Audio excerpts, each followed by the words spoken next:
네, 정치권 소식은 박찬범 기자와 정리를 해보겠습니다.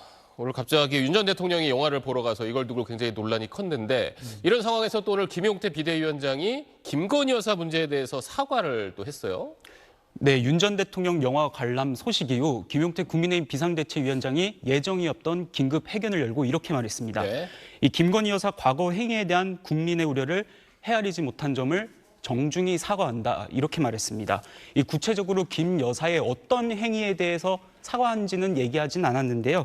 이 다만 영부인에 대한 투명한 검증과 공적 책임 부여 그리고 대통령 친인척에 대한 감시 감찰을 약속했습니다. 이 앞서 보신 대로 오늘 국민의힘에선 윤 전 대통령의 영화 관람 소식에 이 당혹스러운 기류가 넘쳤는데요. 이 파면 이후 첫 공개 행보가 이 부정 선거를 주장하는 영화 관람이었던 셈인데 이번 대선에서 당의 중도 외연 확장과 보수 단일화에 악영향을 끼칠 것이란 우려가 이어졌고요. 이에 김 여사 사과회견이란 처방을 내렸다는 해석이 나옵니다. 이 당 안팎에서는 윤 전 대통령이 오늘처럼 이 대선 기간의 존재감을 과시하고 또 이 대선 이후에 당에 영향력을 끼치려는 것 아니냐 이런 곱지 않은 시선도 있습니다.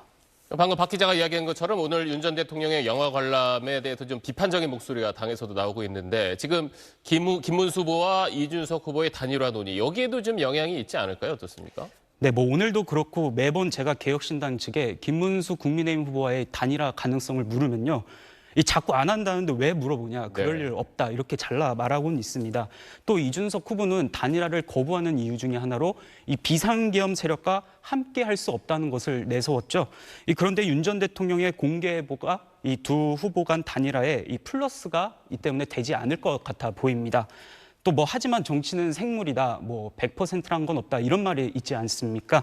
또 더군다나 오늘 이 후보가 안철수 의원이 이 단일화 관련 말을 꺼낼 것을 알면서도 만남을 거부하지 않았고 또 여론조사 100% 방식의 원샷 단일화 방안까지도 일각에서 제기되고 있습니다. 이 3년 전 20대 대선 때는 윤석열, 안철수 두 후보가 이 단일화를 사전투표 하루 전날 그러니까 본 투표 6일 전에 극적으로 이뤄졌거든요.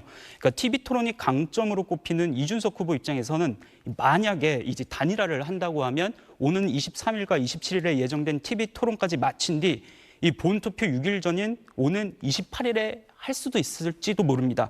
아마 이날이 마지노선이라고 볼 수 있습니다.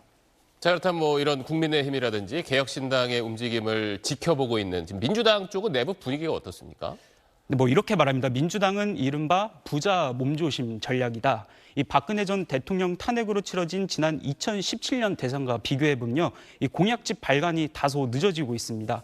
한 민주당 인사는 SBS에 이상한 내용이 없게 2중, 3중 꼼꼼히 보고 있는 중이라고 말했습니다. 이 자칫 논란이 부를 수 있는 내용이 담길까 봐 경계하고 있는 것이죠.